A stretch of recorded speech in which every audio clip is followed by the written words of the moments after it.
And more power to him. We have our first super chat of the day. This comes from DG1491. Wow, 20 years. And this is to the day, 20 years of Randy Orton, RKO. I remember when he first debuted, my dad always called him Cowboy Bob's boy. He grew into so much more. I've struggled with addiction as well, and he is an inspiration to me daily. Oh, okay, well, that's great, man. It's great. No, I mean, let's talk about Randy Orton for a second. You know, Randy's been a worker, bro. Randy's been a guy that's been in the trenches, and if we just think about it for a second, you know, he is the, like Tupac say, the last mother breathing. You know what I mean? He's, you know, he added a little bit more on that. Who be the last breathing? Yeah. But Randy has put in work, and he's done it in a way to where I can really appreciate what he's done, because Randy has been the ultimate entertainer. He's been the guy that has gone out there and, you know, had some kind of structure as far as the way I'm going to do this, because there again, Randy's going to be one of the guys that walk away from this business just by the way he's gone out and performed inside the squared circle. He's not a guy that has beat his body. I think the hardest thing Randy's done is the RKO.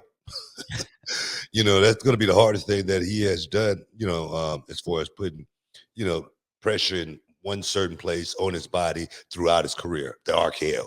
And I don't think that's a move that's going to put you in a lot of position where you can get damaged.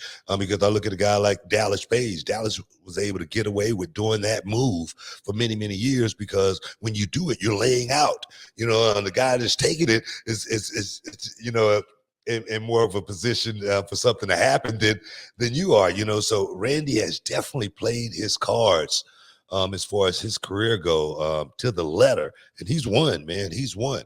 What a great career, Randy Orton. And it's still going.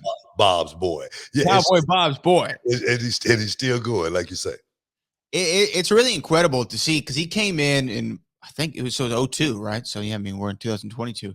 Came in 02, and I remember he was kind of one of the Velocity guys. I remember seeing him on Velocity, and then I remember him coming over to SmackDown, and you know, I didn't do any of those Velocity shows, man. I know you didn't. I would not know. Okay. Nor would you remember. All right.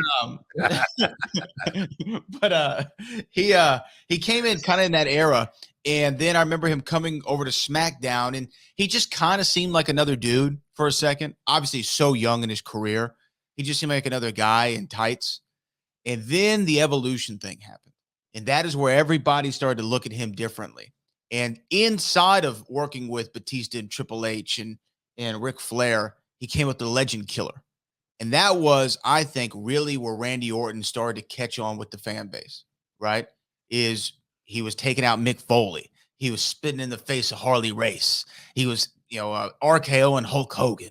And then it culminated to a match at WrestleMania that a lot of people forget, where it was Randy Orton, Batista, and Ric Flair versus The Rock and Mankind. A lot of people don't even really remember that match happened at WrestleMania 20. Yeah.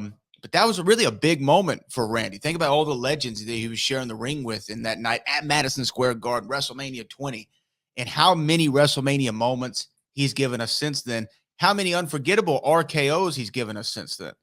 It's really so impressive, and that he's still finding a way to be one of the most relevant guys on television. And you used to call yourself what'd you say you were? You were versatile, right? You could put you in any role, and you'd find a way to succeed in it. I think Randy's the same. Randy can work your top guy main event. He can open the show. He can be in a tag. He can be in a mid-card title feud. You can put him kind of wherever you need him to elevate the product. And you can only say that about maybe 10 guys in the history of the business. 10 guys maybe could have done that. And Randy's one of them. So for him to last 20 years, and he's saying, look, Roman's going to be out in Hollywood making movies. I'm still going to be here, is what he just said. Yeah, so it shows you that he's not going to be retiring anytime soon. And we were talking last week, who was going to be that guy to take the Undertaker's spot and work, a few times a year. I think eventually Randy's going to be probably in his mid-50s working a handful of matches still a year. He might be that next Undertaker guy. Randy definitely, I just don't think Randy, he's still too good. Randy's gotten to that point now to where I thought like when I was 40, I wanted to retire, and then I got to 40, and I was like, man, I can still do this.